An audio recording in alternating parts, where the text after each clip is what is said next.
Alhamdulillahi Rabbil Alameen. Allahumma salli ala Muhammadin wa ala alihi wa sahbihi wa sallam. One of the ways that we can test the truthfulness or the veracity of any message or any claim to revelation is by examining the life and the behavior of the person who claims to carry the message. In this case, of course, we're going to look at the life of the Prophet Muhammad. May God's peace and blessings be upon him.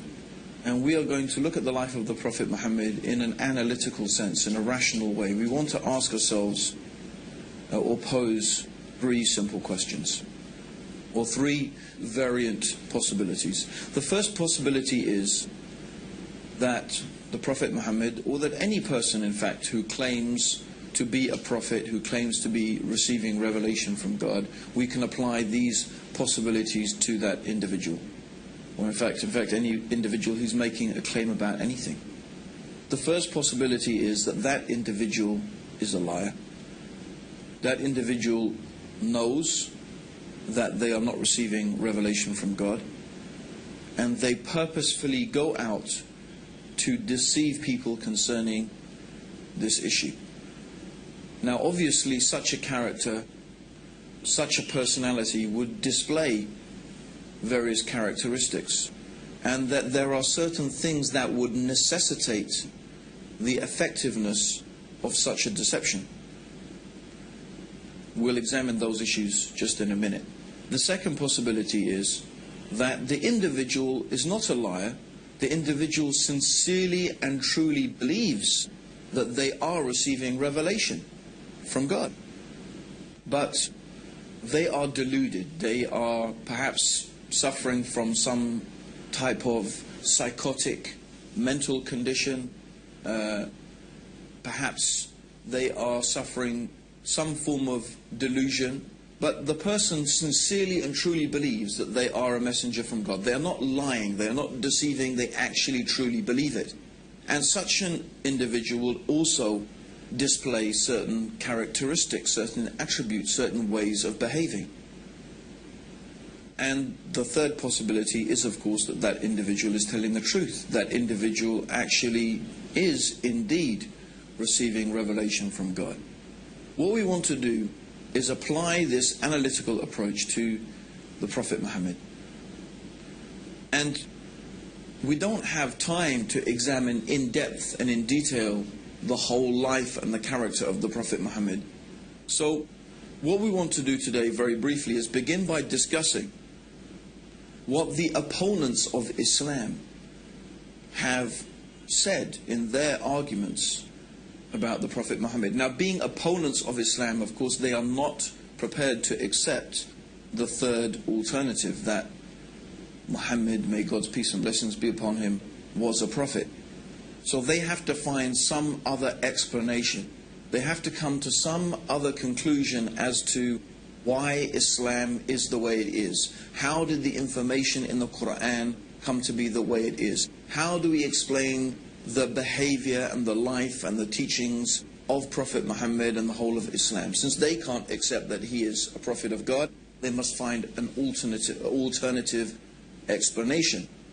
Now, one of the oldest polemicists against Islam was a man called John of Damascus. John of Damascus was a monk who wrote some of the first actual written attacks against the Prophet Muhammad. Of course, in the life of Prophet Muhammad, he suffered many attacks and many insults and many abuses by the Quraysh.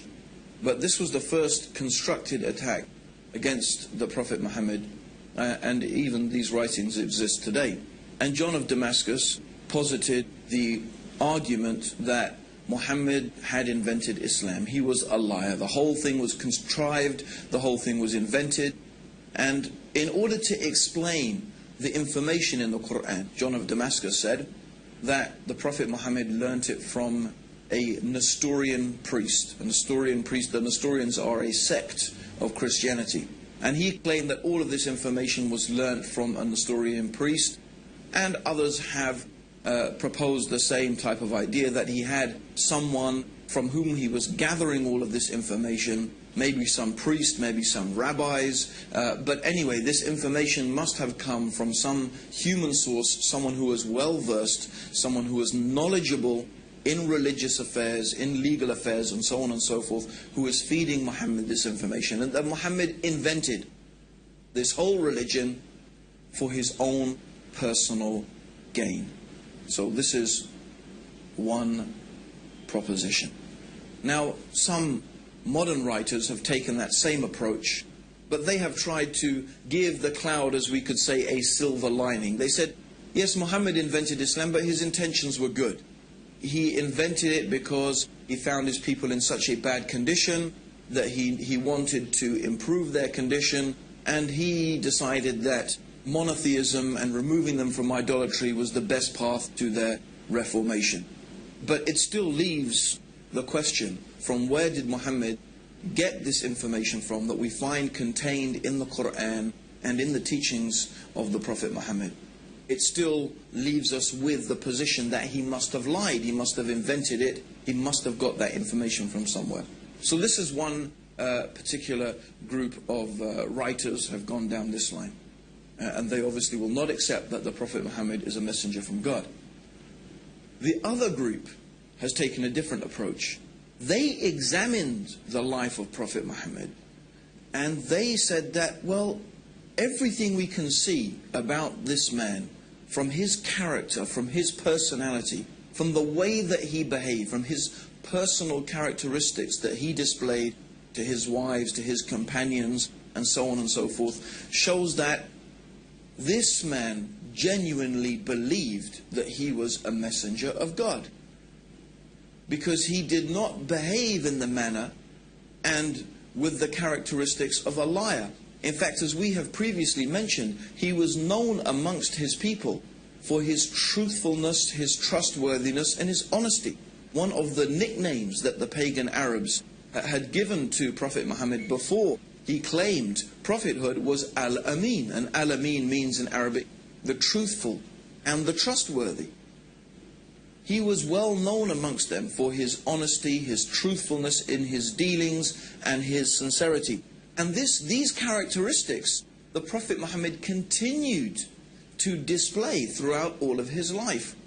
And so they said, well, the Prophet Muhammad manifested this apparent and obvious sincerity and truthfulness. We don't find duplicity in his character. We don't find deceitfulness in his character. So they said, no, we cannot accept that the Prophet Muhammad was a liar. Therefore, we believe that he was deluded. He was suffering from some psychotic condition, some form of epilepsy, some neurosis that made him believe that he was a prophet, but he was a very sincere individual, although concerning the issue of being a prophet of God, of course, we don't accept that. This is what they claim.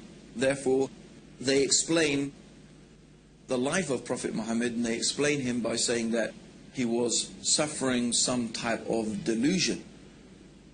Now, what is interesting is when we bring both of these two ways of describing or explanation for the life of Prophet Muhammad together, when we bring them together, we are left with a problem. And the problem is this, is these two different ways of examining the life of Prophet Muhammad actually contradict each other. The first one says that we need to explain the information in the Quran. We need to explain its deep knowledge of theology, of philosophy, of law, of religion, of history, of science, and all of these things are manifest and clear in the Quran. Where did this knowledge and information come from? These people say, well, the Prophet Muhammad must have learnt it from someone. But the other is that the Prophet Muhammad was honest and truthful and trustworthy. So on one hand, we need, or the people who are trying to attack the Prophet Muhammad and say that he's not a prophet, they need on one hand to say he was a liar, and they need to say that to explain the information in the Quran. On the other hand, they need to say that he was deluded, because that's the only way that they can explain his truthfulness and his sincerity. But of course, somebody can't be a liar and be deluded both at the same time. You can't be a liar and be deluded both at the same time. You can only have one or the other. But they need both in order to completely and properly explain the life of Prophet Muhammad. Let's further explain that. If you are deluded and you think that you are a messenger of God, when someone asks you a question or when you are confronted with a problem, you don't think, oh, let me run off and ask my source of information, my rabbi or my priest who's teaching me things, because you don't need to, because you think God is going to reveal that to you. So a deluded person does not go off seeking information from someone or somewhere because that person believes that God is going to reveal that information to them. This is how a person who is deluded into thinking they are receiving revelation behaves. So we see the impossibility of having both things at the same time. Of course, a simple way to reconcile these conflicting opinions is that the information in the Quran concerning theology and philosophy and history and science and so on and so forth is there because this knowledge has come from God. And the sincerity and the truthfulness of the Prophet Muhammad is there because he was exactly what he claimed to be, a messenger of God. And in fact, this is the sincere and honest way to reconcile these two things, to come to the rational conclusion that the Prophet Muhammad must be what he claimed to be, a messenger of God. Now, I just want to use 3 incidents from the life of the Prophet Muhammad. There are so many that we could use and so many things that we could illustrate our examples with from the life of Prophet Muhammad. In fact, I do encourage everybody to get hold of a good, authentic life history of the Prophet Muhammad written by a Muslim and read it for yourself. And I am sure that if you are sincere and you are honest to yourself, that you'll be convinced that this man is a messenger of God. But I want to take only a few examples. The first example I want to take is in the early days of Islam, when the Prophet Muhammad had begun preaching his message, and the pagan Arabs, the leaders of pagan Arabian society, began to realize that the message of Islam was not going to go away. In fact, more and more people were becoming Muslim. And many of them were slaves and women, the most downtrodden and exploited people in society. And they began to see that Islam had the potential to upset their whole social structure and their status quo and their control over society. So they came with a proposition to the Prophet Muhammad. This is the leaders of the pagan Arabs. They said, look, if you want to be our king, if what you desire by calling people to this religion is to be our king, we will make you our king. If what you desire is money, then we will make you the richest man amongst us. If you desire women, name whatever women that you wish, and we will take the most beautiful women of Quraysh and marry them to you. And if you are suffering from some illness or from some disease that you say this spirit comes and talks to you, we will spend any amount of money and do whatever we can until you are cured from this illness. So if we really think about this offer that was made by the pagan Arabs to Prophet Muhammad, every possible worldly motivation is there. Do you want to be the king? In other words, if the Prophet Muhammad is seeking to be a ruler and to be king, they'll say, we'll make you our king. You want to be rich? If that's your motivation, we'll give you money. You want women? We'll give you whatever women you like. You have some problem, you have some disease, we will spend whatever it takes until it is cured. What is there? What worldly offer is not contained in this offer? It's all there. If the Prophet Muhammad was motivated by any worldly needs or by any worldly desire, he could have accepted their offer and it would have been satisfied. So what was his reply? His reply to his uncle is famous. In one of the books of Seerah it is mentioned that, "Oh my uncle, if you give me the sun in one hand and the moon in the other, I will never leave off calling to this message. Or in another time he said to his uncle, that I cannot abandon calling to this religion and to this message any more than you could take a torch and light it from the sun. So clearly, the Prophet Muhammad was not motivated by worldly desires. And we have to again pose the question, is this the manner of a liar? Is this the manner of a deluded person? Then another amazing incident that we want to narrate is when the Prophet Muhammad first publicly called people to Islam. A truly remarkable thing happened. He stood on the top of a mount, of a particular hill in Mecca called Mount Safa. And traditionally, this was a place where if Mecca was being attacked, someone would go and stand on the top of this hill and shout a warning to the people that the city was being attacked. So the Prophet Muhammad went to the top of this mountain and started shouting and calling the people. So the people came, and all of the tribes, everybody came, and if the leader of the tribe did not come, they sent a representative. And so when the people were gathered in front of him, the Prophet Muhammad started calling the various tribes of Mecca by name. Oh, tribe of such and such, oh, tribe of this and that, calling the different tribes. And then he said, I have come to warn you of a terrible punishment from your Lord. I have come to warn you of a terrible punishment from your Lord. When one of the uncles of Prophet Muhammad heard this, his name was Abu Lahab, he started insulting the Prophet. He started cursing the Prophet Muhammad. May your face be rubbed in the dust. Is this what you wasted our time for, Muhammad? For this? You wasted our time for this? We could have been earning money in the marketplace and you wasted our time for this? And this is when some verses of the Quran were revealed. These verses of the Quran are very well there. It's one of the short chapters at the end of the Quran. Tabat yada abi lahabin wa tab. But very briefly, that's not the whole chapter, but what the meaning of this chapter is that this small verse of the Quran is saying that you, Abu Lahab, and your wife, you are going to be in the hellfire because of your persistent disbelief.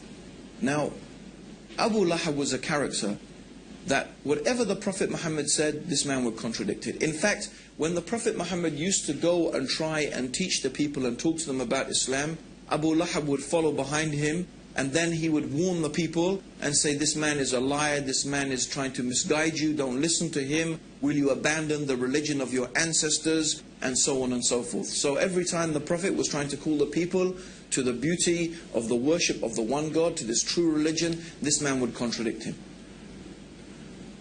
But all this man, Abu Lahab, ever needed to do to almost demolish Islam was to testify that there is only one God, Allah, and that Muhammad was the messenger. And then he could say, well, I am a Muslim now, but what are you going to do with this verse of Quran that says that I'm going to be in the hellfire and that I will die a disbeliever? But for 10 years, these verses of the Quran and this Abu Lahab existed side by side. But he could never take this testimony of faith. Would a liar behave like that? Would someone who is inventing something begin with such a dangerous challenge? People who are lying and people who are deceivers, they're usually very careful and manipulative in the way in which they deal with things. But these verses of the Quran show the complete honesty and the complete sincerity and the forthrightness of this message of Islam. Believe in Allah and His Messenger, or you will face a terrible punishment from Allah. And when this man Abu Lahab protests and he starts insulting, then these verses come from God to the Prophet Muhammad. You are going to suffer eternally for your disbelief. This is not a very, if you were a conniving person, lying and deceiving, I don't think this is the way that you would think of starting your message, because then the man would say, but actually I was really thinking about becoming Muslim and I wanted to embrace Islam. And you would look really a fool. So we see that, and this is what we mean, is that when you're looking at the life and the teachings of the Prophet Muhammad, You do not find the characteristics of a deceiver and of a liar. Yet when we go and we examine the Quran, we find all this knowledge, all this information, that even some of these things scientists have only begun to discover today. It's truly remarkable. Now there's one final incident I want to mention that is really, again, a very strong and very clear illustration that the Prophet Muhammad must have been a messenger from God. And this is some later time in Medina. The Prophet Muhammad had a son. The son, his name was Ibrahim, and the Prophet Muhammad, of course, may God's peace and blessings be upon him, you know, he longed for a son, and he had this beautiful son. His name was Ibrahim. But when Ibrahim was 6 months old, just 6 months old, this baby died actually in the arms of the Prophet Muhammad. Now, on the very same day which the son, the child of the Prophet Muhammad had died, there was an eclipse of the sun. So imagine that.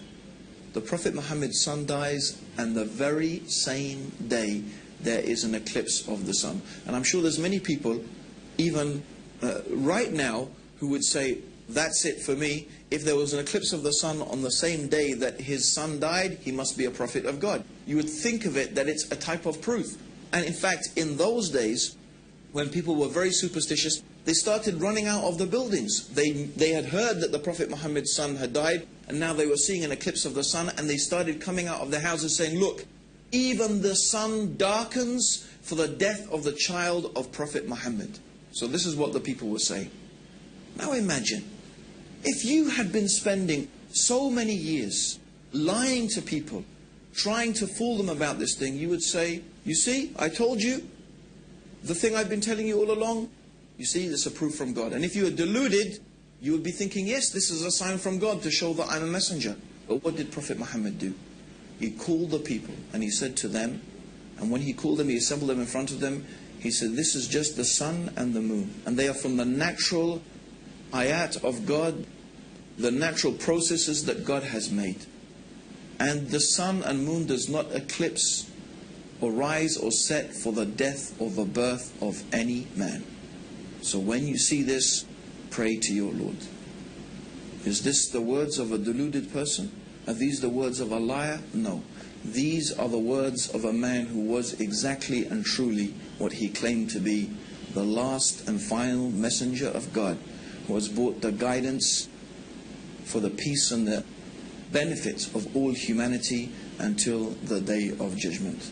And this is what we invite you to, based upon your reason and your understanding, that you can think and examine and look, read the Quran, study the life of the Prophet Muhammad, be sincere and be honest, and we feel sure that you will be convinced that there is indeed nothing worthy of worship except the one God, the Creator, Allah, and that Muhammad, may Allah's peace and blessings be upon him, is the last and final messenger from Allah. May God's peace and blessings be upon you all, and may God guide all of us closer to the truth. Assalamu alaikum wa rahmatullahi wa barakatuh.